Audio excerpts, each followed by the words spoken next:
Do big tech companies like Apple, Amazon, Google, and Facebook pay their fair share in taxes? It's a question that governments around the world, including here in the UK, are asking. For many, the answer is no, and the solution is a digital tax. The international tax system hasn't exactly kept up with technology. Corporate taxes were designed for an era when most businesses sold physical goods in brick-and-mortar shops.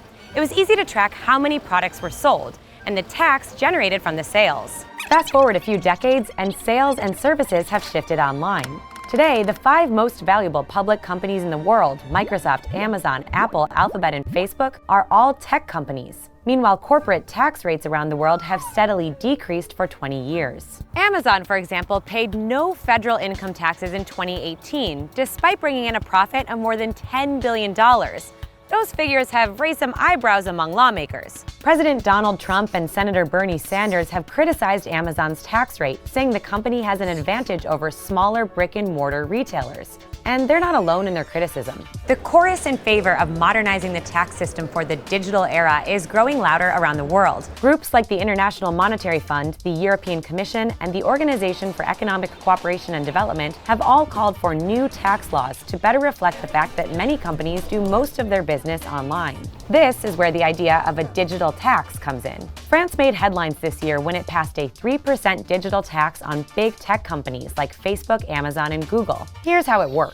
The tax applies to any company that makes at least 750 million euros, roughly $840 million, in global annual revenue from digital activities. So it automatically singles out a select group of tech giants. Those companies also need to make 25 million euros, about $28 million, of their revenues in France. A digital tax is different from a value-added tax because it doesn't target consumers. Instead, it's directly aimed at the companies. France's digital tax specifically targets 2 sectors. The first is digital marketplaces that act as a middleman, connecting customers and businesses. Think Amazon. The second is online advertising, particularly platforms that use personal data for targeting ads, for example, Google or Facebook. The French government says the goal is to make tech companies take on the same tax burden as the local bakery. I mean, what's more French than the local bakery?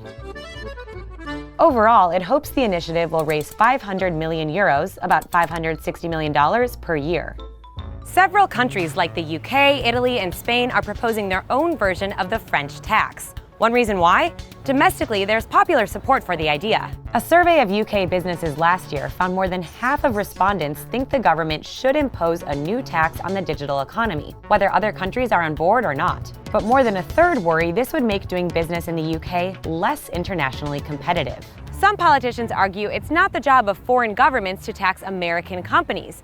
After all, the headquarters of big tech firms like Amazon and Apple are here in the US. The Trump administration launched an investigation into France's digital tax, saying it unfairly targets American companies. The US and firms like Amazon say they would prefer a global solution over paying different taxes in every country.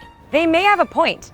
Some tax experts say digital taxes like France's or the UK's could ultimately end up hurting the businesses and people they're trying to protect. One study found that big tech companies would only pay around 5% of France's digital tax. The rest would pass on to smaller businesses and consumers who use their platforms. The study estimated that Amazon, for example, might increase the commission it charges merchants, which could in turn result in higher prices for shoppers. In May, nearly 130 countries and territories agreed on a plan to overhaul international tax rules.